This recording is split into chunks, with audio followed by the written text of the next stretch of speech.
Hey guys, and welcome back to App Tutorial. In this video, we're gonna look at how to add languages you know on Tinder using Tinder PC. Now let's begin.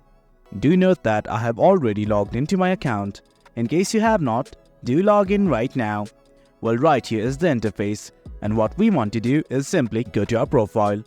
At the top left lies your profile button that says My Profile. Simply click on it.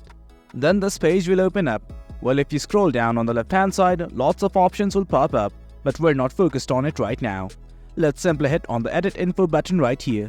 Let us just click on it, and this page will open up. Do note that I have scrolled down quite a bit. Let's just keep scrolling down, and right here just below Relationship Goals, you'll see something like Languages I Know. Below it, here's a button called as Add Languages. I'm simply gonna click on it, and from here, there is a list of languages that you can select from.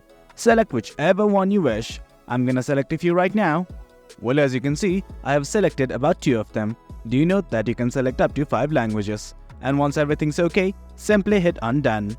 Well, as you can see, the languages have been added. Let's simply hit on the Save button right here. And guys, there you go. If I keep scrolling down, you'll see something like Languages I Know right here. And these are the languages that I just added. Hope you guys found this video informative, and for more content like this, do remember to hit like, share and subscribe. Your support fuels us. Until next time, thank you.